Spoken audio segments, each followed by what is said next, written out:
Hello everybody. This is Sunday night, and it's time to make my soup for dinner. So today we're gonna do things a little different. Well, we'll see. Uh, so I've been having this soup for the past maybe 2 days now. This is the third day, and my experience is not very positive. I'm not digesting all these vegetables very well. It's a little hard on my stomach. So I'm not sure how to change things up. Maybe I should just go for pure broth. But the issue with the pure, but the soup is very filling though. I went like a bowl of it and I'm full. I'm full. I don't want to deal with it for 4 hours. But then because I'm full, because I'm getting a lot of like gas and intestinal distress from all that fiber and all that crap. So, but anyway, I have some kale, 50 grams of kale that I removed. So to mitigate things a little bit, I removed this center vein of this kale, that fibrous vein. I removed that. So this is 50 grams of like the leaf itself, without the vein. Yeah. And another pro tip: be careful where you buy your kale, especially yesterday when I was making dinner and I was like looking at the kale. There were like bugs in it, and I think they were like insects that were like, so there were a lot of holes in the leaves, and it's mostly because there were like bugs there eating on the leaves. So that was very disappointing. And you also have to be careful about some produce bring bugs into your house, and so now because of that bug I'm seeing like some moth flying around. So yeah, be careful where you buy your kale. That's one tip. And I have here like 100 grams of broccoli, and I think that would be that would be it. And then over on this side I have my usual like aromatics, so ginger, garlic, the green pepper, bell peppers, the small bell peppers. I did a trip to Trader Joe's, so these are the bell peppers I buy. It's pretty convenient. I don't think it's that much cheaper, but I get it. Well, actually, price. Yeah, it's not that much cheaper. It's not cheaper than buying the bigger ones. But in Trader Joe's, it is cheaper because theirs was pricing by the pound. But I think if you went to a regular grocery store and the green peppers are always cheap. So like if you want to buy green peppers, you can always get green peppers cheaper by the pound for these ones. But like for the red, orange, yellow, bigger bell peppers, those ones, I think this one is more economical. But I also have like the small ones, because then you can just take the number you want and then use it without having to like worry about getting a huge bell pepper that you have to cut half and eat the rest later. So this one I really like. Another thing that I have this konnyaku noodles. It's not actually, this is not the noodle kind. This is the solid block kind. They really have no calories. It's another source of fiber, which I should be careful about because giving my stomach issues. But it also fills you up. So if that's something if that's the noodles, I would say they're good in soup, but I wouldn't treat them as like a pasta or something. Yeah, I wouldn't treat them as a pasta. The texture is weird to do like a pasta, and it also doesn't absorb. It also doesn't hold on to flavor very well. As in, like if you put it in sauce, the sauce doesn't stick onto the noodles very well. So it's going to be it's like if you try to eat like a pasta sauce, put it on the noodles, it doesn't look very good and it doesn't taste very good. So, but it's good in soup. I highly recommend it in soup. So I'm going to cut this up a little later. And then another thing we're going to do is create some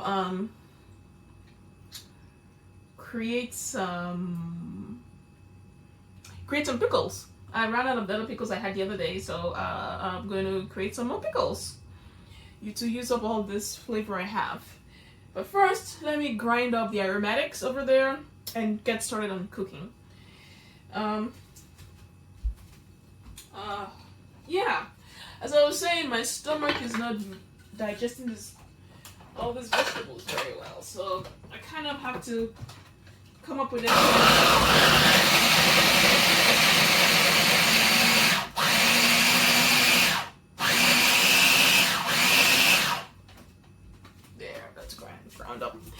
come up with a plan B for because right now I have like high days and low days should be under 500 calories, and eating under 500 calories is much easier when it's high volume, when it's a high volume food.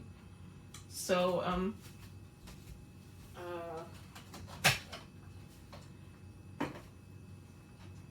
you probably can come up with, at some like 500 calories with bread and stuff, but issue with bread for me is that I can't just eat one slice of bread. I have to eat 10 slices of bread.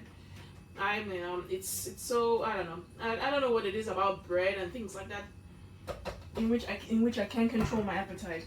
So so I guess it's something about I'm gonna have to figure out some vegetables that are easier on my stomach.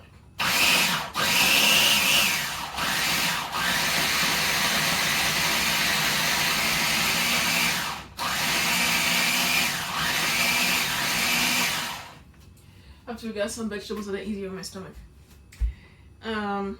What do I want to do? Yeah, I'm going to start. Let me move the camera. I'll move it over here.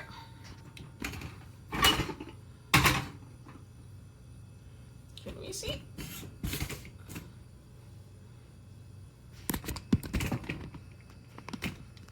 Okay, so I have this Detti pot here, which is just the contents were the stuff from the last soup that I had this afternoon actually.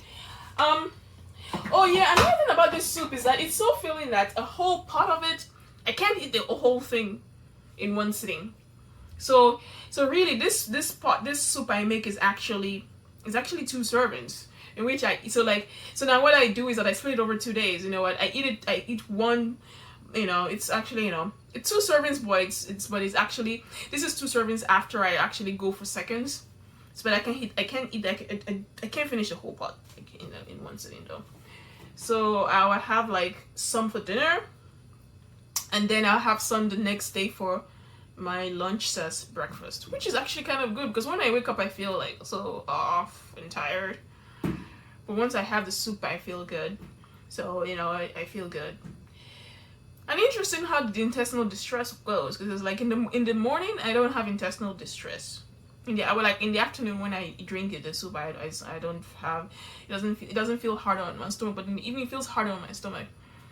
And I think there is something to do with like if I take this soup and go, because this afternoon for example I had the soup and then I went for like a really long walk, like a 4-mile walk, and now I still feel fine compared to last night where it was no, anyway, I'm just gonna turn this on. I'm not gonna clean this pot because I don't see the point in it. It's the same thing from this afternoon. So I'm gonna put that there,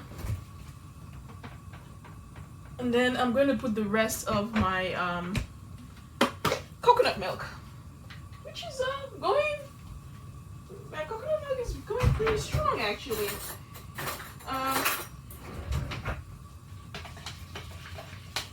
I just have to mix it because it settles.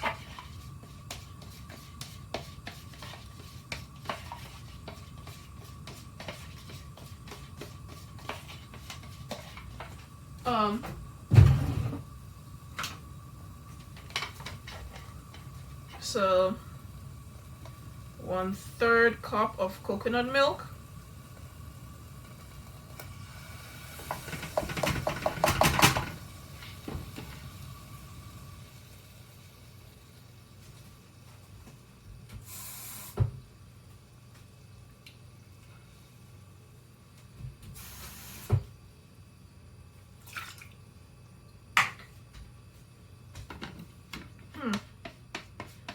If we have enough. So there's supposed to be like 2 more servings in this.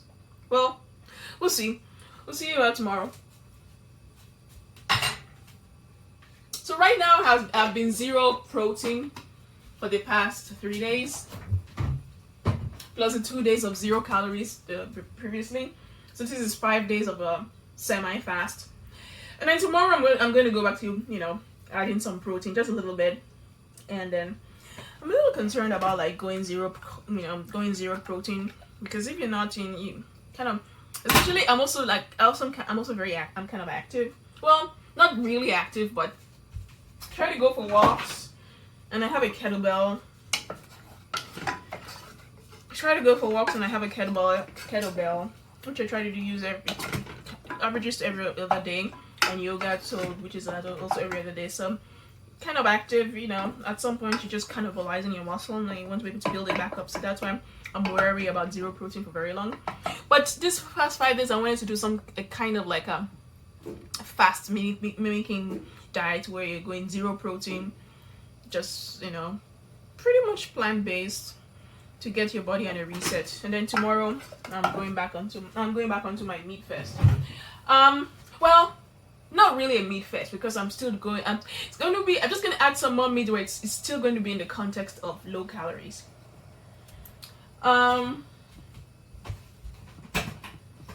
So I want my.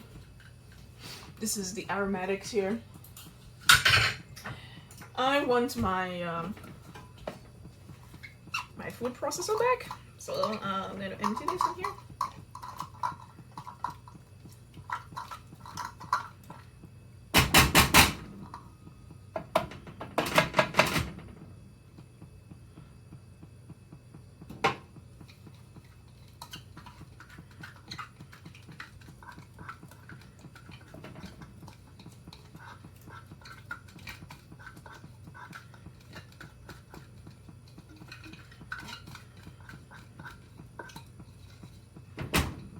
So we're not going to use the curry paste today because I don't know.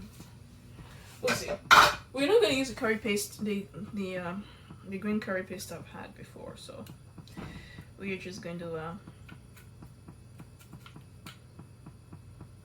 just make sure. Anyway, I'm gonna have this cook for a little bit.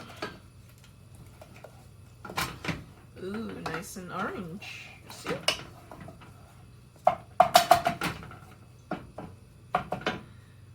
So we're gonna have this cook for a little bit, and then while that's cooking, I'm going to wash the kale and grind it up.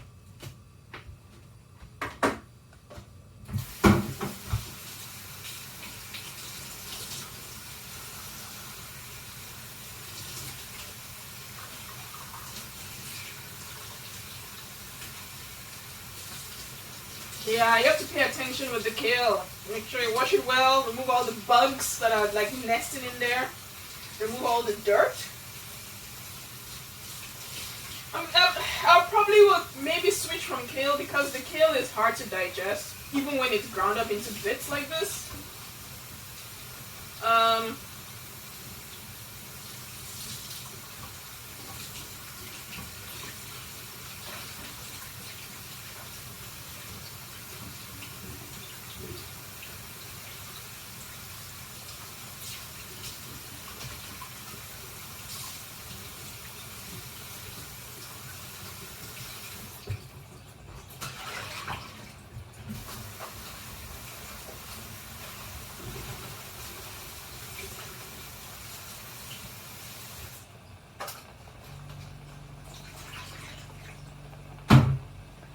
Turn this down because I don't want to pay too much attention to it. Ooh, nice and yellow.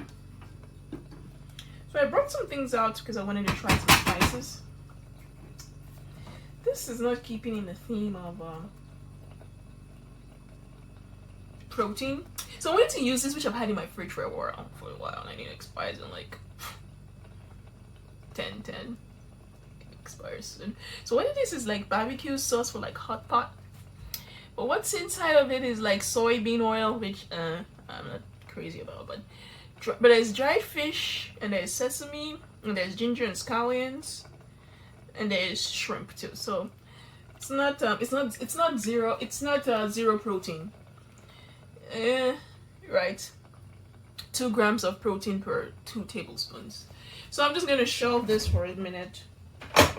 That's going to be for tomorrow. We'll use that for tomorrow. But what we have here is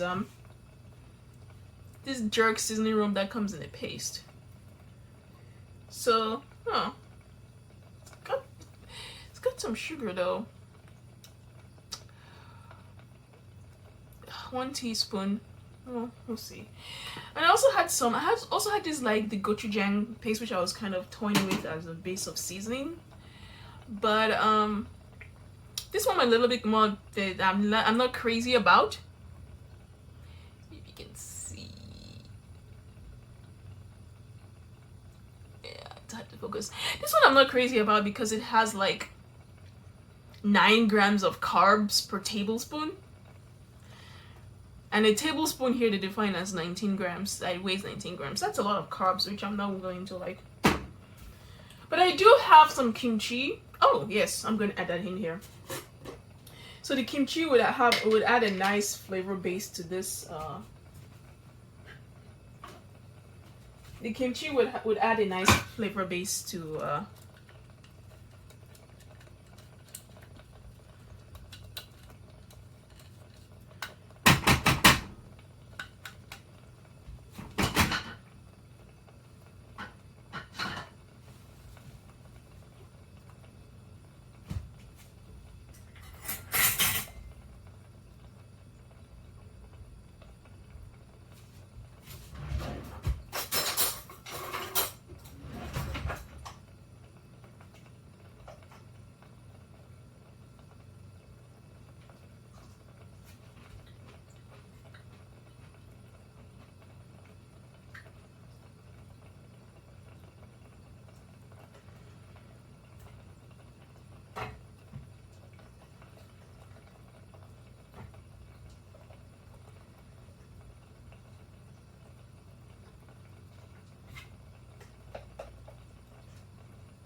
So the kimchi would make it nice, tangy, and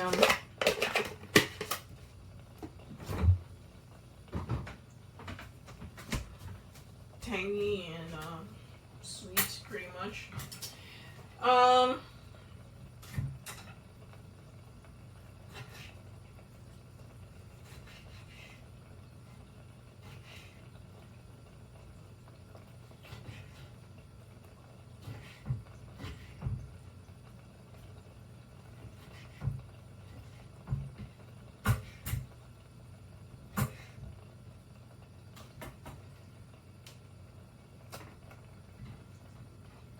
That's the kimchi. Ah! Did I just mess up? I put... Ah. Well...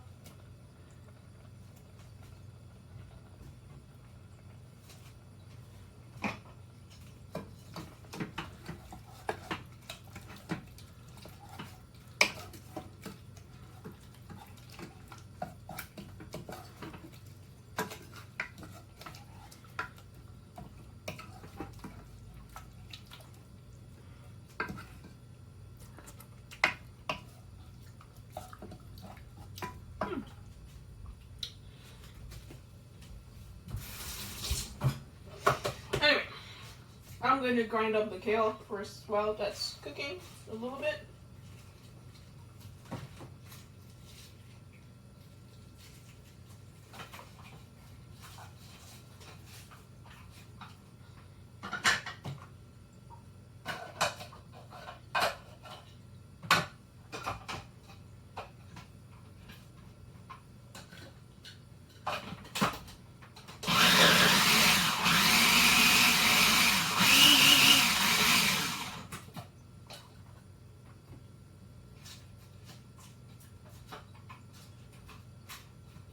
Kale is surprisingly hard to grind up.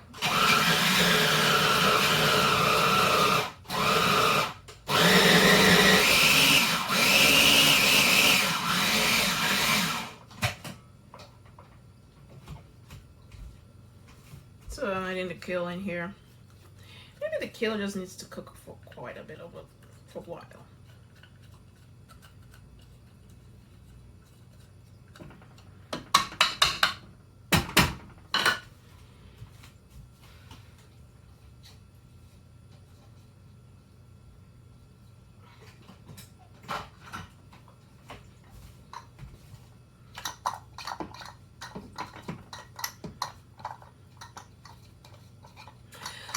have a juicer. I've been thinking that maybe I should just juice the kale.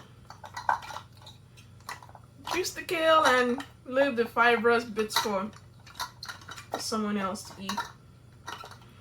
But the amount of kale I have it's not going to produce that much juice. So, but still, that's still an idea.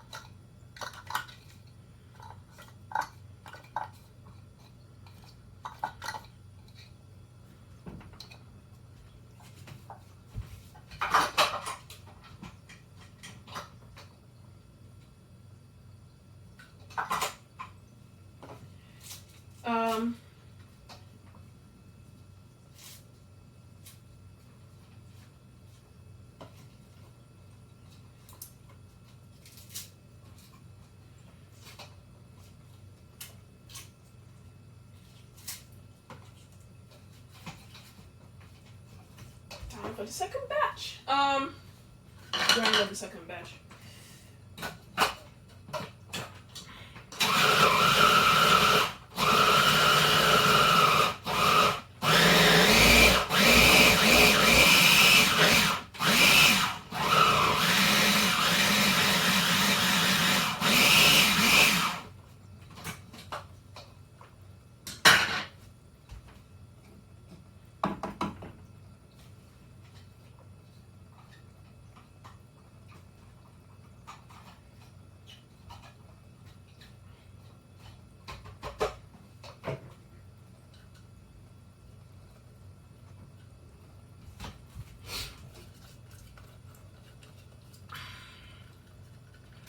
Oh, I also have some frozen mushrooms that would go in here.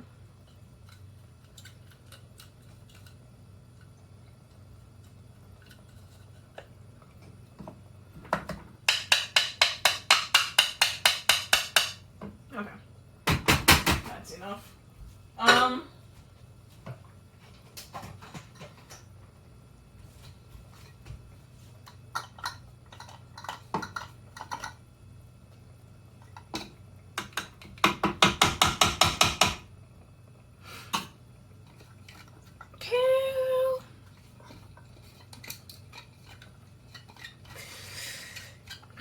You know, so like I've been watching videos of the cabbage soup, people like creating pot of soup for the cabbage soup diet, and usually they create this huge ass pot, and they just kind of finish that pot over like a week, if they can, and pretty much they try to drink as they drink as much of the soup as possible to replace their meals, and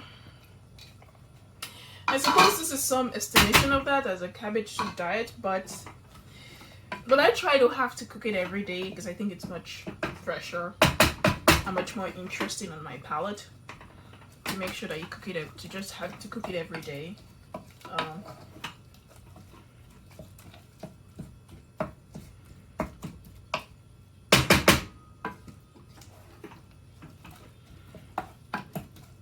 Because I think having to like finish a pot of cabbage soup over a week, that can kind of get gross. That can get gross towards the end of the week.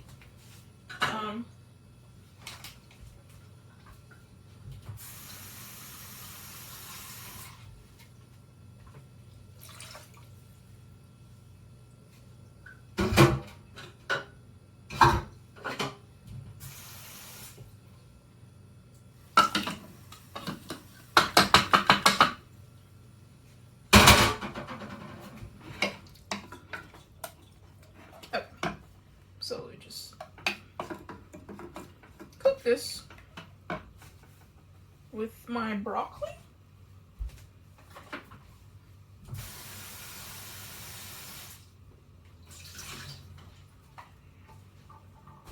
Broccoli here. This is 100 grams of broccoli. My broccoli is almost finished. Now I might have to buy another one, but I don't want to have to go to the grocery store to buy another one. So. And the kale is almost finished too. The most important ones are finishing.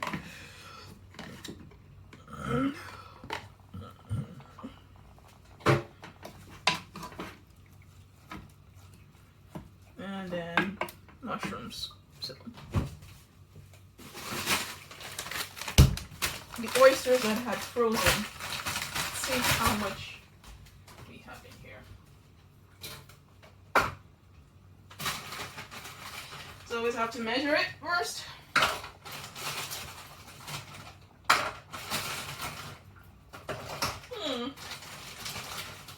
Not up to 100 grams. A little disappointing. The question is, do I want to have to open another packet? Man, I just went to the store today. And I was like, I was just going to get the rest of the things that I didn't bother to get last time. And now I'm just looking through my stuff and I'm like, I'm running out of things. So anyway, this was another pack of oyster mushrooms that I got from last time. It's not a...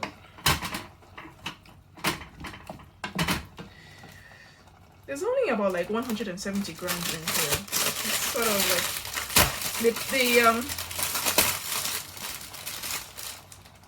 but I like that it's in a pack that it's covered, because then if you know if it's covered, that means you know that it can last for a while. So I got this like, you know, was this last Thursday, and it does not look bad at all. Let's see here. Yes. So that little pack there will.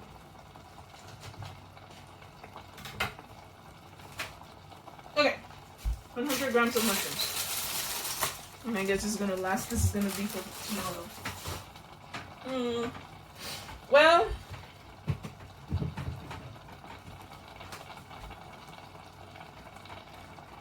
I guess we're gonna have to do a trip. Let's see.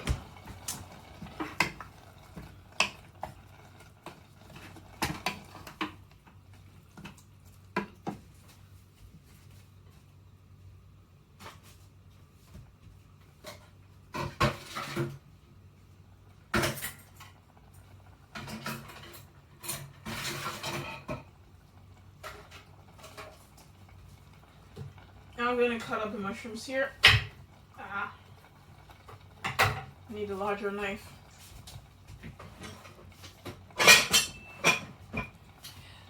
So I bought this cleaver a while ago.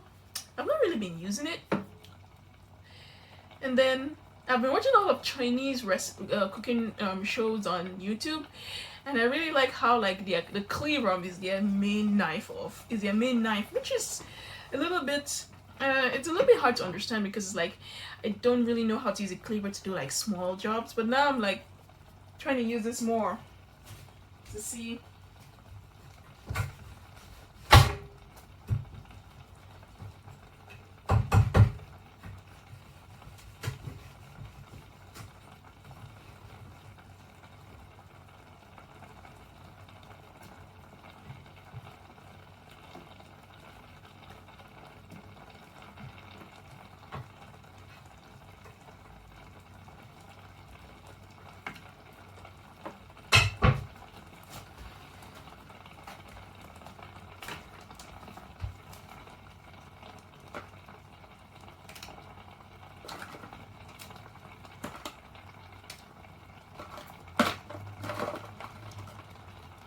Frozen ones needs to be cut up. So.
and the rest of the mushrooms.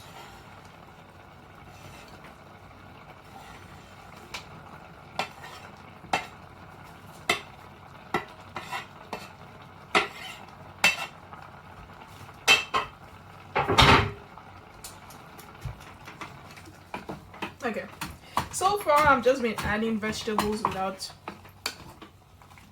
you know, without putting any flavoring or seasoning. Well, I guess the kimchi is some kind of a seasoning. So we're going to cook this to a mush because things need to cook. Wow, I can't even imagine this as a salad. My stomach will rebel.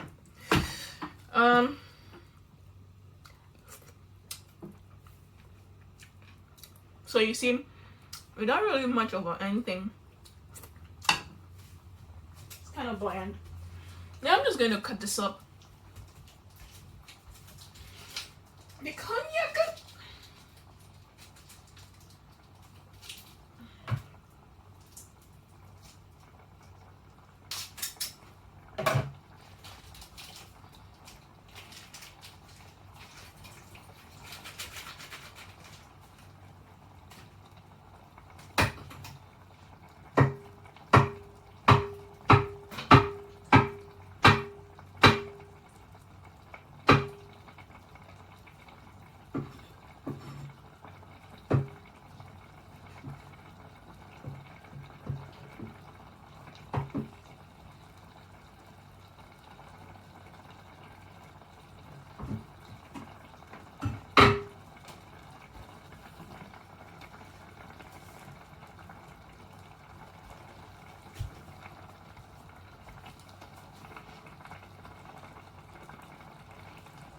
That's a smell that I didn't really wash it out. I should have washed it out. Let me wash it out.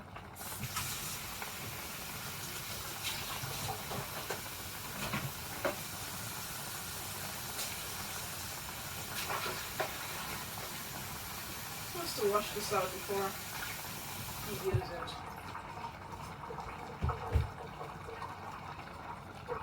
Let me wash this out. No, just leave those there.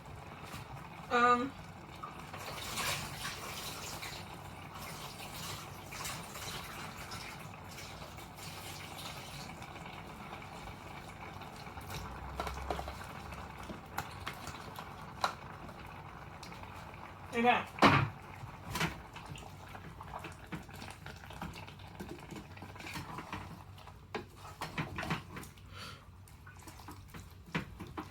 In half an hour. Okay, so this is, well, all the vegetables are almost done, but we have to correct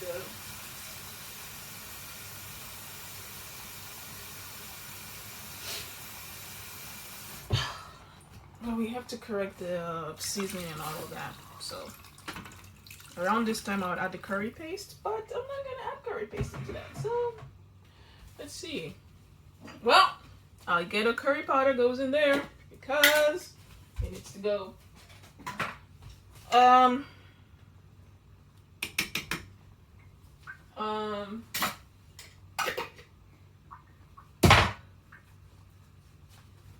I'm gonna open this up. This is a jerk seasoning. Kind of little. So always check that it's not popping. You press it. If you press it and it pops and it's in it depresses, that's when you know that it's bad. So I can't open jars anymore. My hands have gotten quite a bit weaker. So, oh man, this is ridiculous. This is ridiculous. I guess.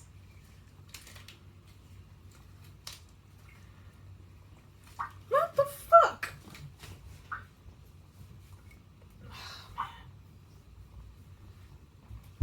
It's also kind of hard to open because you see how this jar is in a 1, 2, 3, 4, 5, 6 hexagonal shape. It's hard to like hold. because this edges kind of hurt a little. Oh, there we go. Interesting. So let's see.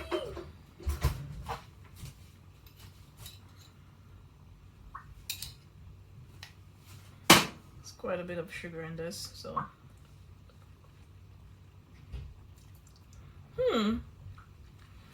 okay. Not what I was expecting.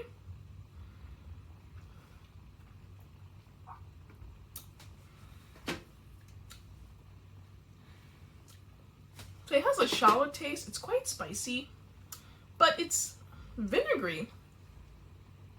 You can taste the allspice, but I'll call it more of like a spicy vinegary base. Not really what I'm looking for in a soup. So we're just gonna put that aside.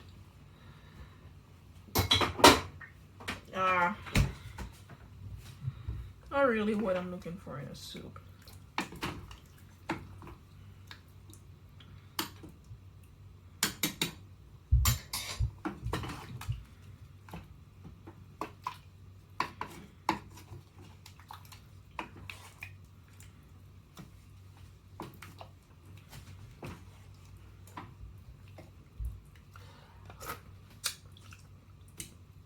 Fine. So I guess it's back to, well, this is kind of sweet too. I guess I'm not really looking for something sweet. Well, you know what I do have? The rest of my ghetto mustard. So this ghetto mustard I'm calling, it's just me being derogatory towards myself. So I have a whole bunch of mustard seed bags, because for a while I used to do a lot of Indian cooking, and if you know anything about Indian cooking, like they use mustard seeds by the bucket load for the initial tempering. Now I don't do so much Indian cooking anymore, so because of that, I have this bag of yellow and brown mustard seeds. So I've been making my own mustard.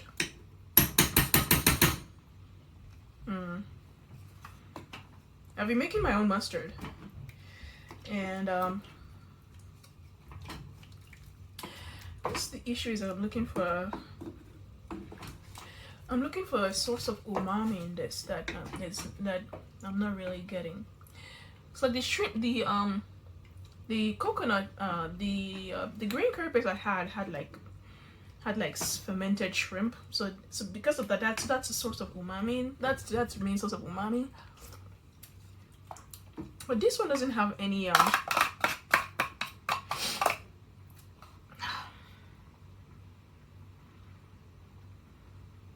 trying to figure out if I want to use the rest of this. I'll use this for tomorrow. Finish this for tomorrow. So we need a source of umami in this.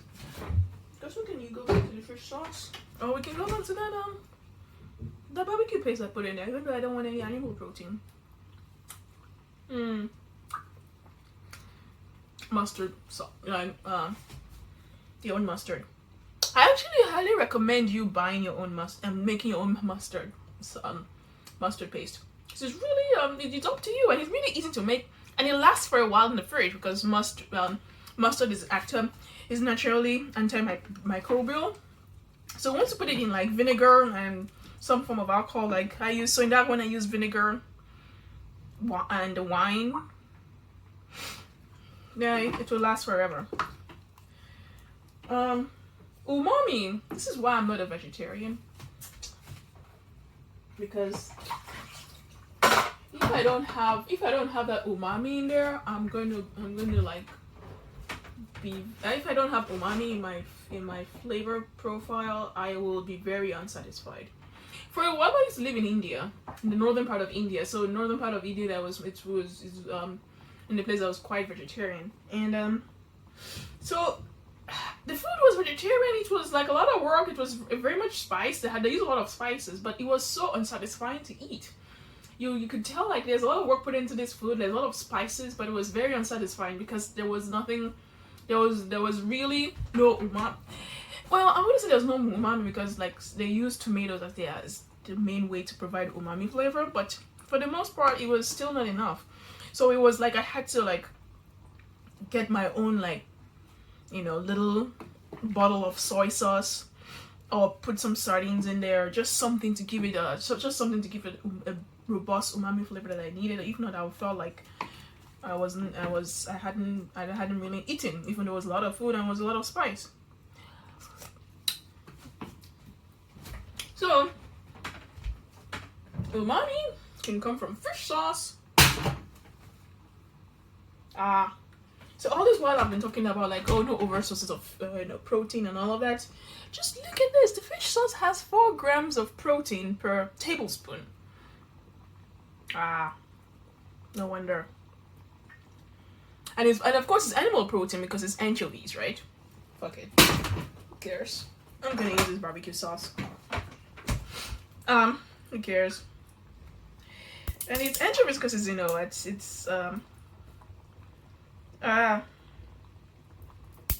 but it makes everything taste good though. Yeah, I wonder what people think of this Redbud fish sauce as opposed to like the much cheaper sources of fish sauce that you can get at the Thai or Vietnamese grocery. It's a cheap one and it's like $2 for a huge bottle. But those ones tend to be very salty though. And then this is like $9. I'm gonna have to ask a local like Thai or Vietnamese person like if that bottle is worth $9. Oh man, trying to open this. See, my hands have gotten a lot weaker. There we go. You know what this is? This is actually like an exercise band that tore during mid-exercise. That was a fascinating experience. And now I'm using it as a non-stick pad to like open bottles. Okay, it's nice and boiling. Probably I should just buy a pad or somehow, but I don't want to actually spend money and buy a pad.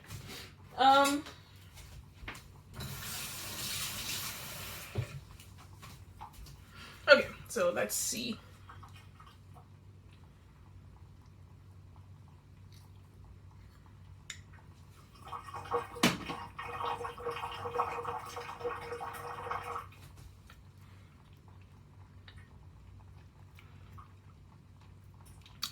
This is really just like, it's just fish.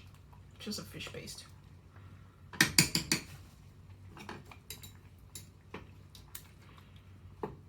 It's just a fish paste. It's not that, maybe because, I don't know. It's not, it's looking for something a little more strong tasting, but not there.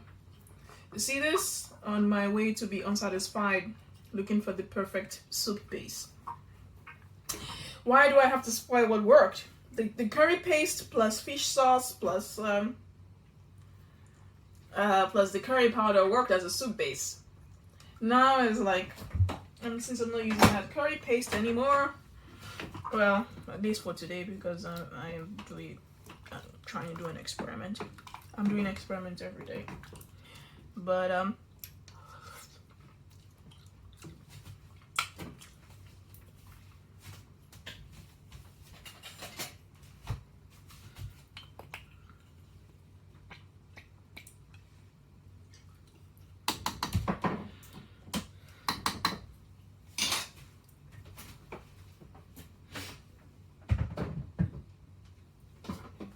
also I have some miso paste, but the miso paste isn't very strong, so.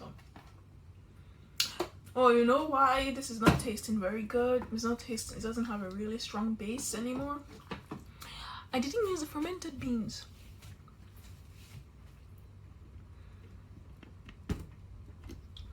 I didn't use the fermented beans. Now I know. I'm going back to what works. That fermented beans, yeah, it smells really strong and off-putting, but when you cook it, it tastes so good. Because it's like, it's a really good, strong source of umami in there. But now, since I didn't put the fermented beans in there, it's just blah. Blah blah blah.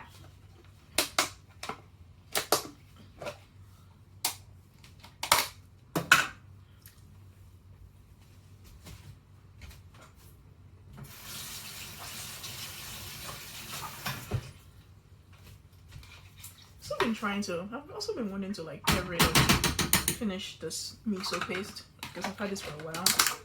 And is this light miso? It's not very strong tasting either.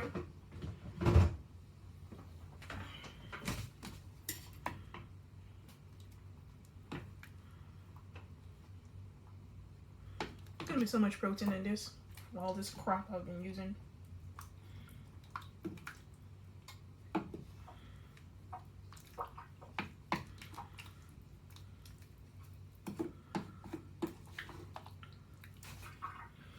So much protein and so much well, not very many carbs, but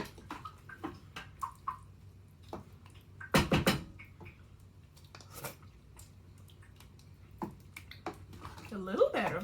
It tastes a little better. Now I'm just gonna add this gochujang paste because even though I don't like the fact that it's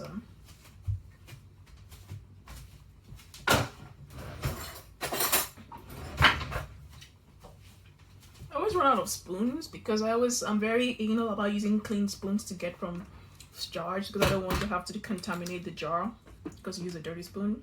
So then you just run out of spoons.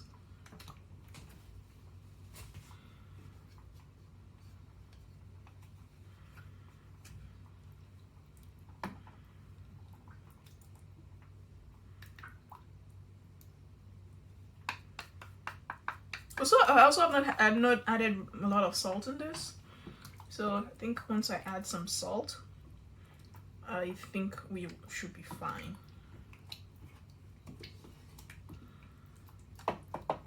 I'm sure for most of you this is probably going to be fine because you don't like because you probably err on like the less strong tasting end, but I like strong tasting stuff, so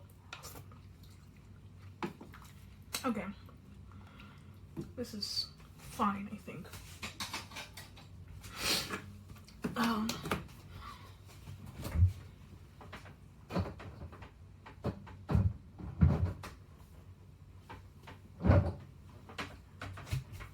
I also have this jar of like onion olive paste. That will also give a very strong taste to that.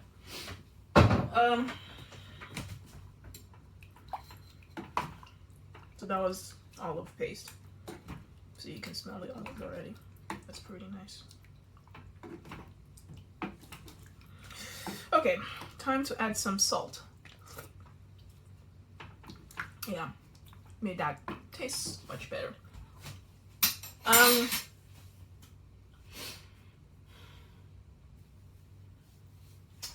Where's my fancy Redmond salt? The Redmond salt is more expensive, but everyone raves about it. Especially in the keto and the carnivore community, people rave about the Redmond salt. I don't see the point of it. Because to me, I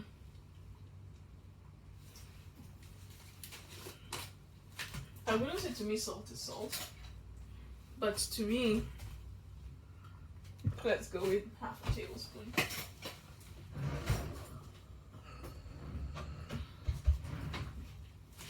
Let's go with half tablespoons. To me, I'm wary of salt that doesn't have iodine in it. Like, you know, the processed iodized salt, that because people in the keto and the carnivore community always they shit on the iodized salt. I don't know why. I don't know why people do it. And not everyone is with fancy salts with like the the Himalayan pink salt, which I guess it's fine. I don't see why people use it. It doesn't taste it doesn't taste differently. Oh, I guess they rave about the minerals in it, but to me, I'm like, because I'm a little wary of it because it's like, if you're not eating fish, and if you're not eating at least one serving of fish weekly, and then it also depends on the kind of fish you're eating. But if you're not eating seaweed weekly every week, then you're most likely iodine deficient. At least in the Western, in our American sense of like what we eat and all of that. Because if you're not eating fish, if you're not eating seaweed, because those are the two main sources, there is some iodine in meat and seafood. Well, about seafood, yes, but like I think there's a little bit in meat, but most. So like if you're not doing that, and also and a lot of these vegetables too that we're eating, broccoli for example, kale is another example. They are goitrogenic. That means they block you from they block the body from absorbing iodine. So if you're eating a lot of vegetables and you're not careful about where your iodine comes from, you are most likely deficient. So if you're depending on these fancy salts that don't really have iodine in it, you should be careful. So that's why I'm kind of a little bit wary of these fancy salts. And now that I mention it, I should just use my iodized salt. I haven't had that in a while. Yeah, my iodized salt. I'm just gonna use that because I haven't had it in this. I haven't had it in this past few days. All right.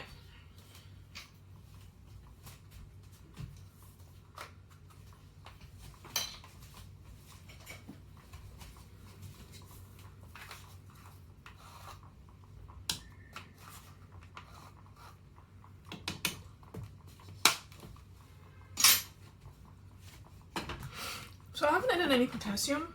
I think this is another experiment. So vegetables should provide enough potassium. Well, not your daily serving, but we'll see.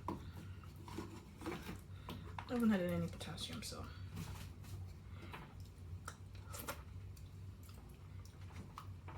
Okay, that's respectable. I can do this. I'm happy about that. We can turn that off. Finally. We can turn this off. Finally. So now,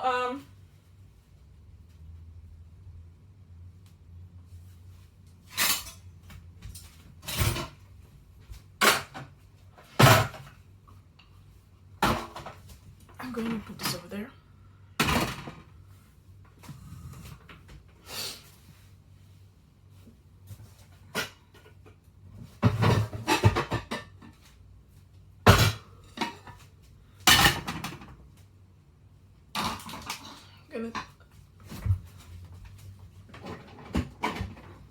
So I have this pickle sauce here, and I want to make another sauce. I want to make another pickle, so we're just gonna pour this back in here.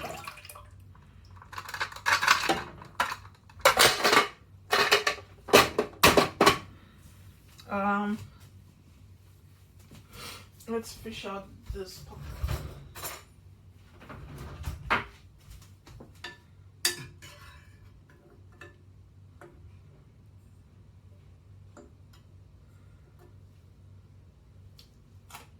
I'm just eating it. Let's fish out these pickles. Okay.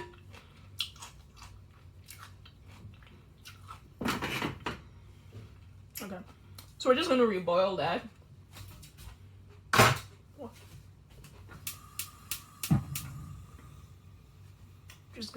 I'm gonna put this on low, and then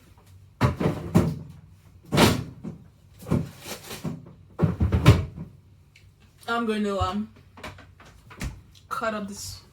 This is the daikon radish, and this is the carrot.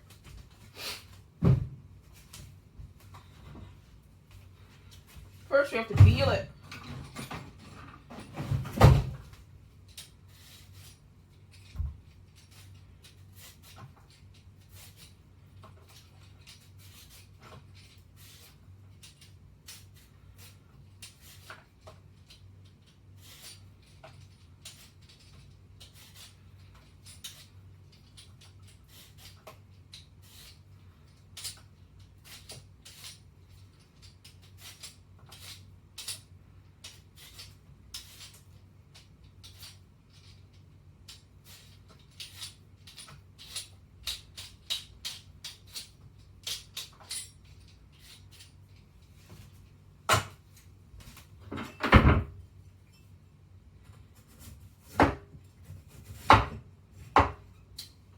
Okay.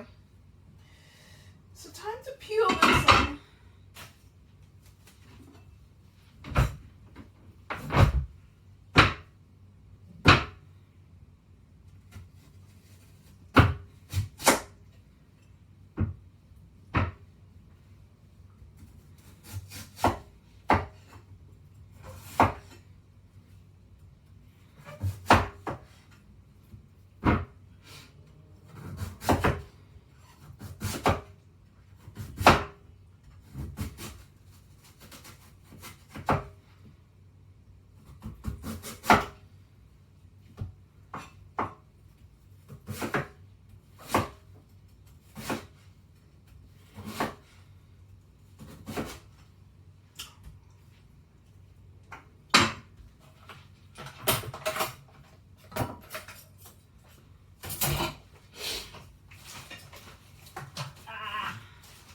Things are falling on the trash here. But anyway, so we have some radish. So I'm gonna cut a whole bunch.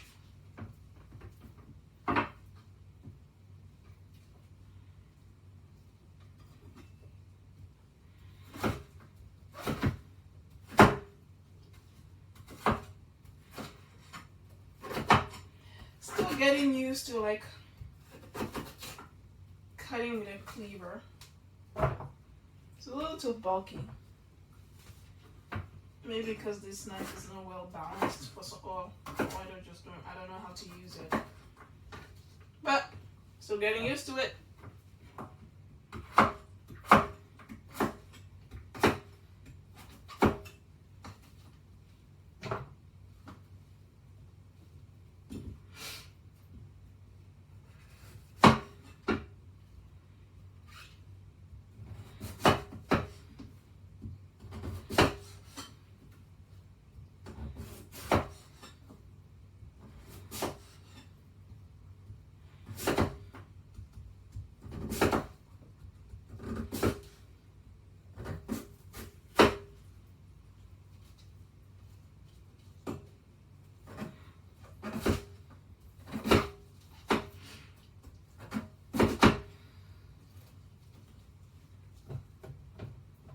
Okay. Wow, okay, this is a lot. I wonder if we have enough. I wonder if we have enough liquid.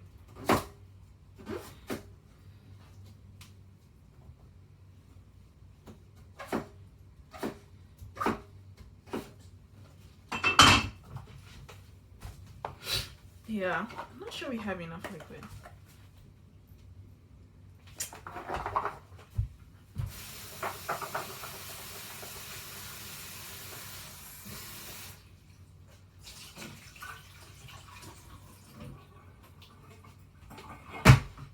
If I should, yeah, I'm gonna skip the carrot and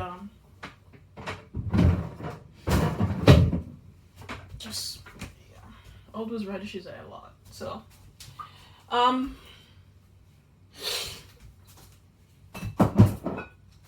so this is mirin here. I don't know how much is in there.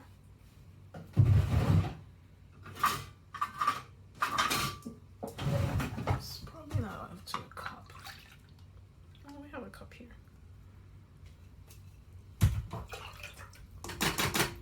And then I'm going to add some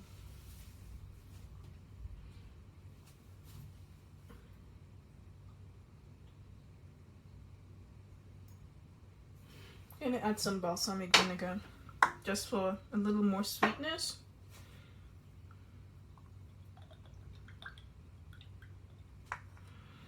Sweet plus alcohol plus vinegar. Just this is apple cider vinegar. I'm gonna probably use like a 1/4 cup.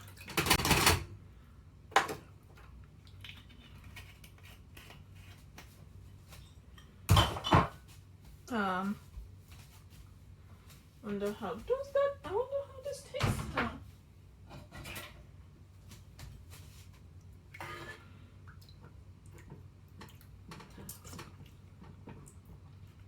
sweeter. What I wanted. Yeah, before it wasn't as sweet. And it wasn't as sweet, so it felt a little unbalanced, but this is just some soy sauce. Well, now that I've added that, it's probably gonna go back to not being being still sweeter than before. It's really good. It tastes really good. Like once I'm done with all this pickling, that juice is really good. You know, you can do a lot with that juice.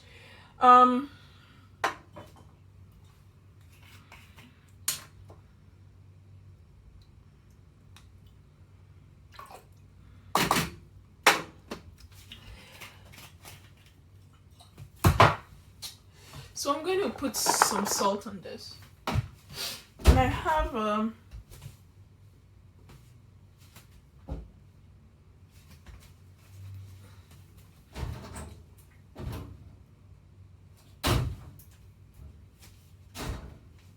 before I put salt, that needs to be spicy. So we're going to add our pepper flakes to it. Pepper. One is just fine for me. I wouldn't be that crazy.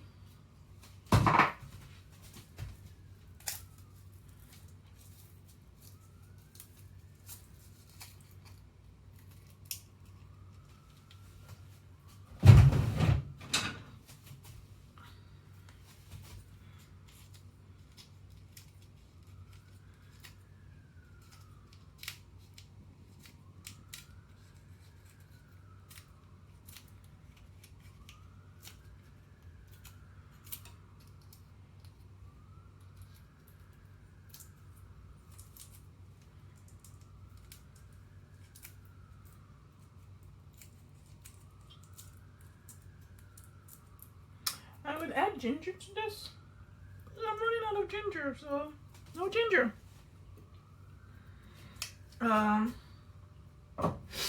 So there's ginger there, and then I also add kombu kelp. I have a whole bunch of kombu kelp. Not a lot, just a little bit. Maybe I'll probably add this piece.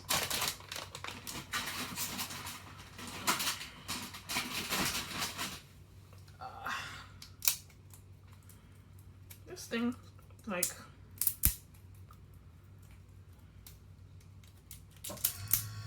the more you can break lengthwise, the easier it is.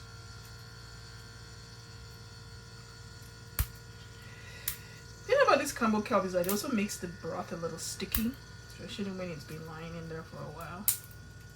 It also adds umami to it, so maybe that's why that sauce is so good, because this is like a pickle over, like, this is the third pickle I'm making with this same broth, but I just add things to it. Boil.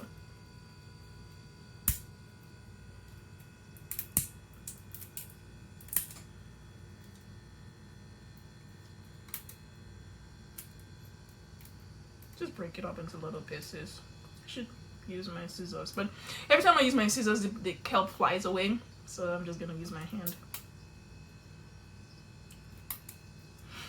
Okay.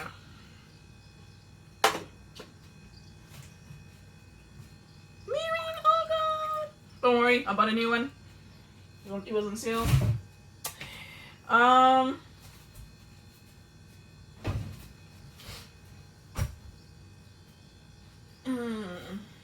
Where's my salt?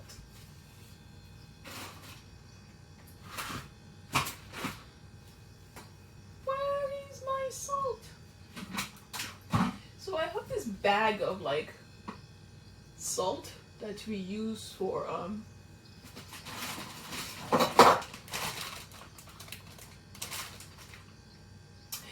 because this was a few years back, I was in the kimchi making phase, so you have to buy this bag of special salt. The salt itself is not special, but it was just they are large crystals, which is really good, and they don't have like, you know, other additives in there which can make the kimchi cloudy.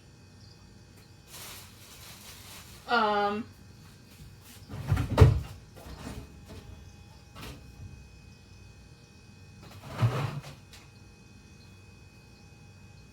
mm. There it is. Not salt. It's just coarse salt. And I guess the thing about it is that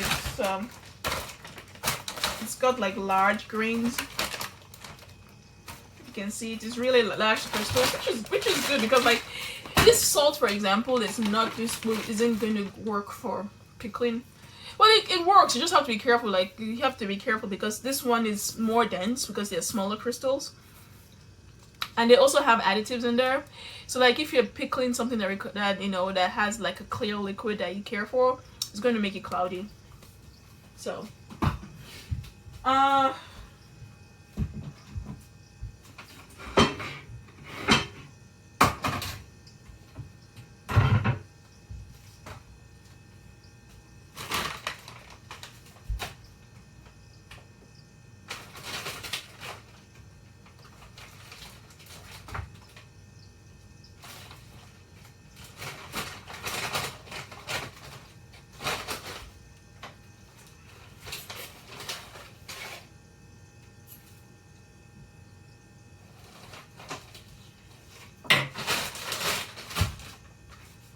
just added like a tablespoon of salt to that. And I need to mix this up.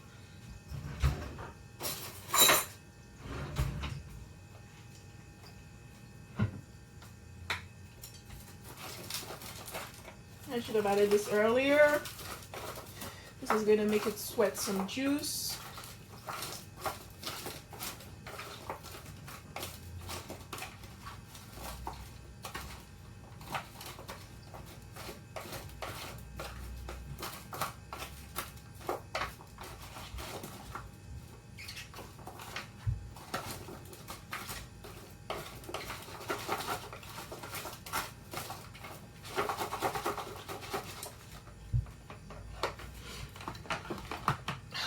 Let's see how much this fits in here. I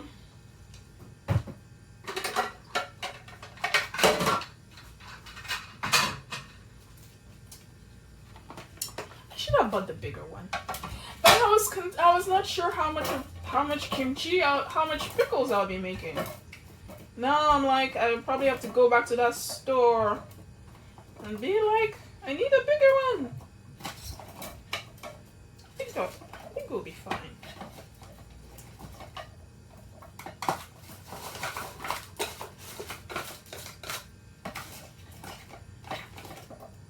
We'll be fine. What I'm not so sure about is that the liquid will be fine.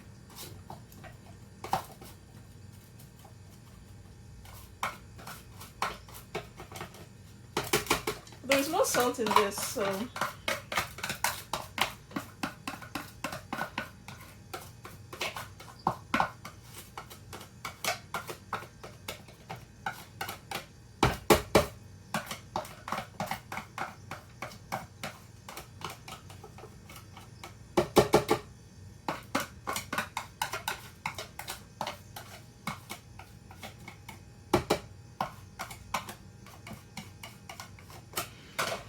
Okay. Add some alcohol. I put my mezcal in there. I know I should be drinking it, but these days I'm not drinking very much.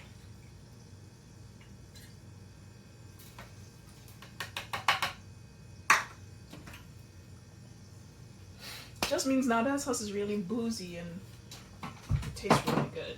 I highly recommend it.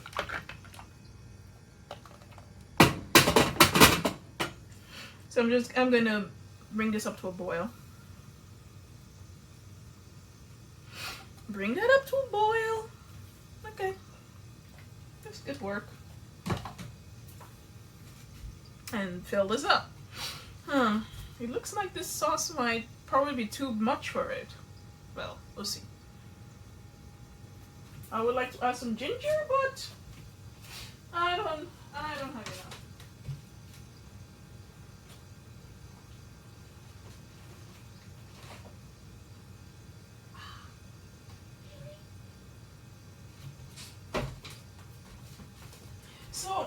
to Trader Joe's and bought something, and this guy packed my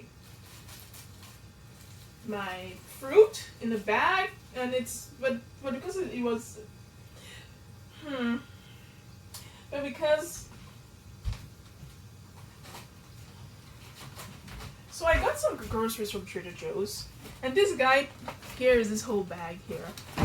And the man who packed my bag horrendously bad, because I have squashed fruit in there, and I have to clean up all that fruit because all the fruit is has fruit juices all over it. Quite a bit disappointing. Anyway, I'm gonna have to deal with this.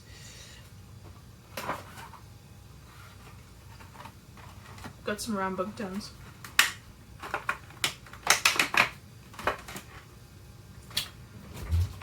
Expensive, but whatever.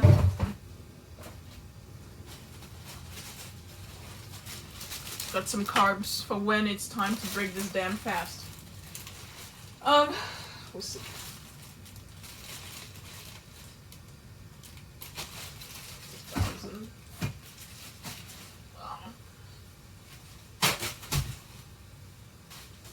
Put this away so that bugs don't get them. Got this bag of apples. Got a bag of apples. So I've always liked the Trader Joe's Envy apples. Those ones, that's one I've been buying. But now I've been branching out. Last time I bought the, I think they were called like candy apples. Those ones weren't good. It was just sour. I don't like sour apples. And now I'm gonna try this one and see what it tastes like. But that's that. And then I got some Murasaki sweet potatoes. I think these are the purple one. I hope it's the purple one, because I bought this specifically because they're purple.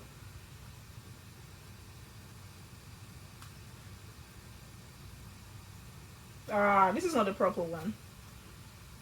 Purple skin, but inside is not purple. Disappointed.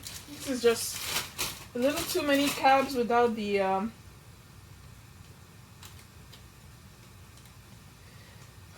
too many carbs without the nutrition. It's got a lot of vitamin A though. So, ooh, alright, and that's it. Turn it off. It's boiled. Turn it off. And then I got this golden berries. I don't know what they are. I'm gonna try them. So this is mostly and then I got this whole grain European style bread. Probably eat one of this. One of this is supposed to be 110 calories. 110 calories, 5 grams of protein. It's a lot of protein, but probably won't. I won't eat that. I'm just gonna eat one of the. I'm gonna eat with destroyed fruit in here. Man, this is not how I envisioned my life. Okay, so let's see. So I have a lot of bruised nectarines in here, and some of them are.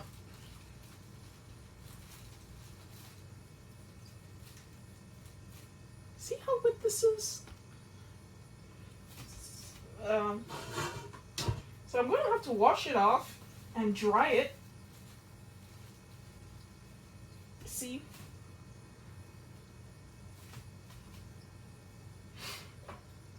I'm going to have to wash off each of the fruit here and dry it, because all this sticky stuff is going to make the fruit go bad.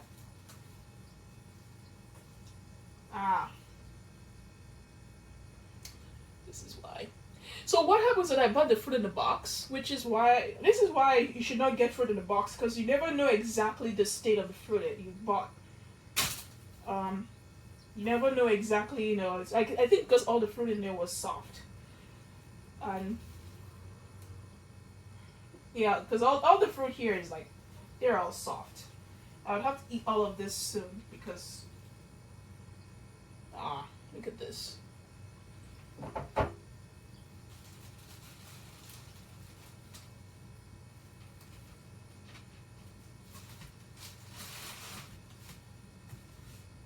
don't buy the fruit in the box from Trader Joe's. Okay. 2 bad, 2 I have to eat now, and 7 I have to eat fairly quickly because they'll go bad. Man, I don't enjoy my life, but there. Anyway, so this pickles here. I'm going to wait for that to cool down, and then we'll pour that over this, and then we'll put this away.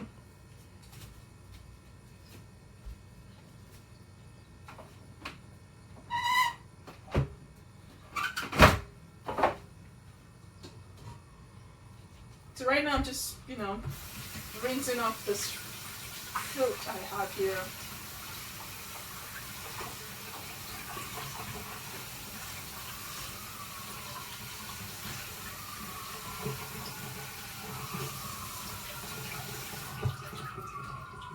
If I can't eat them quickly, I'm going to have to cut them up and freeze them because, yeah.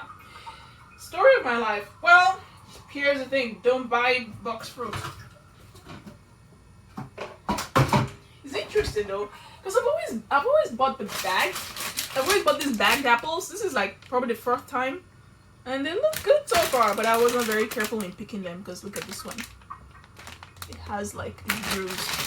You guys have to be careful though. But at least you can look through it and make sure that it's fine. The other one with the fruit in the box is, even though it's cheaper per pound, it's not worth it. Unless you're like making, I don't know, unless you're making peach pie or something.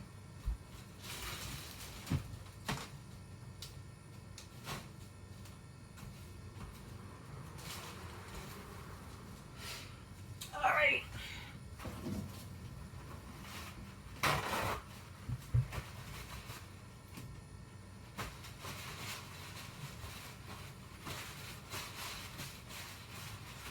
Unless you're making peach pie. Which I should make, but that's too many carbs that I can't afford to eat right now.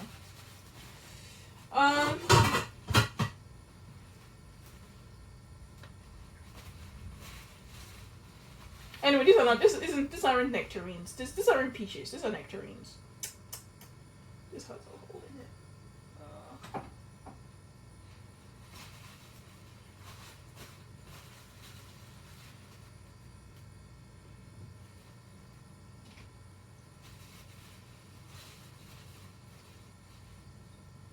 The guy who even bagged, who changed the apples, these nectarines into a bag, didn't even inform me that most of these peaches were bad.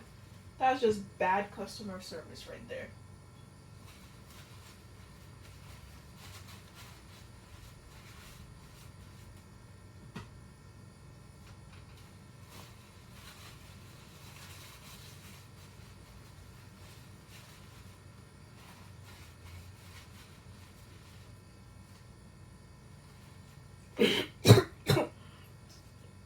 That's spicy. So I'm going to put this in the fridge and kind of figure out what I'm going to do with it.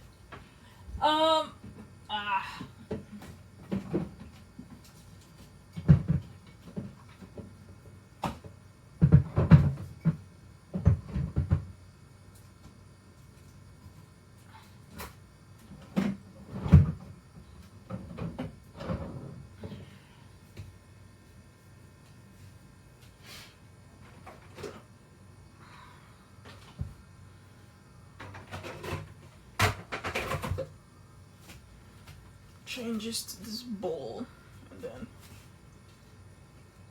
try, and we'll hope for the best. Well, most of these peaches are bad actually. Nectarine, not peaches. So I'm gonna have to eat them soon.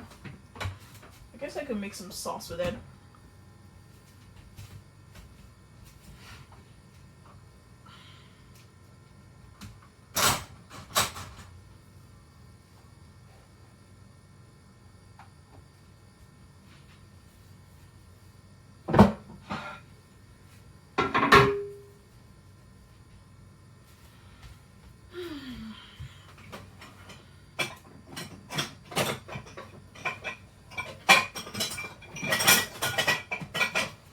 Going to cut them up and I'm just gonna cut this up and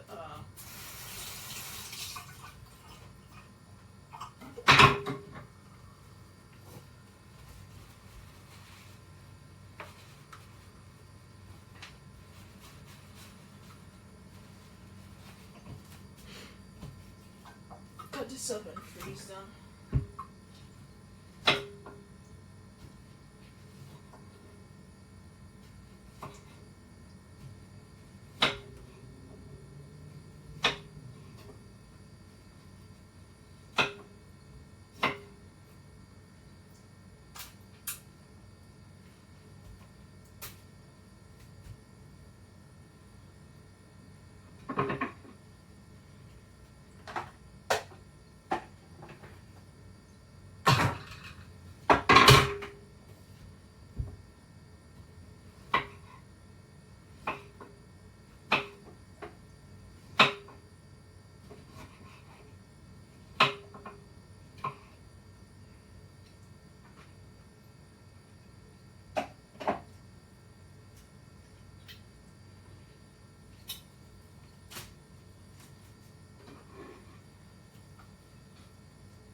Because if I was trying to make a nectarine cobbler or something, this would have been fine, but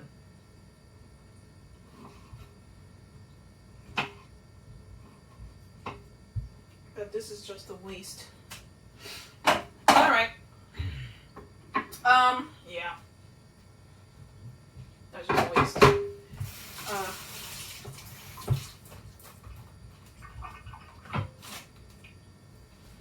Cut out the bad ones. The ones that are going bad already. Put that in soup.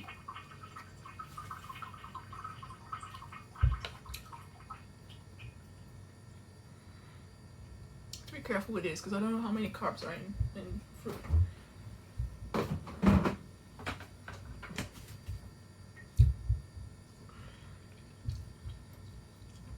Okay.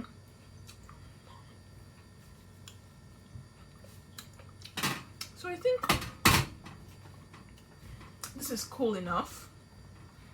So we're gonna take this. See here. There we go. So we're gonna take this, pour that into this.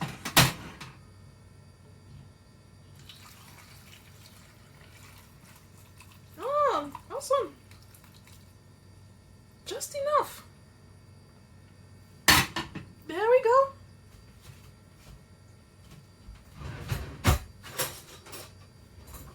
Let's go for the clean utensils.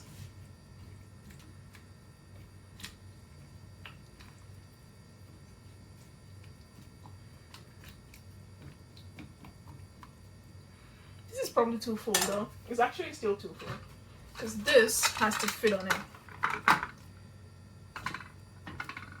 This doesn't matter. Oh, there we go. So that fits. Okay. So all the radishes are submerged in brine. So now we can put this in the fridge.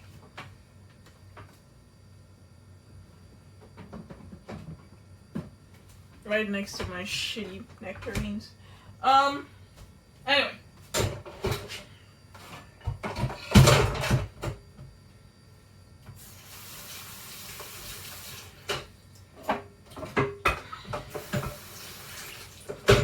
Do the dishes and clean up so I can take the trash out immediately. All these flies are bothering me. But anyway, this is my soup still here.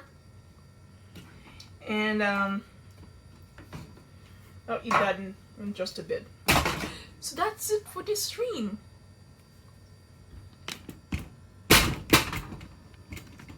Yeah, so that's it for this stream. So now I have to clean up and then eat dinner. and pray that my stomach doesn't rebel. See you guys.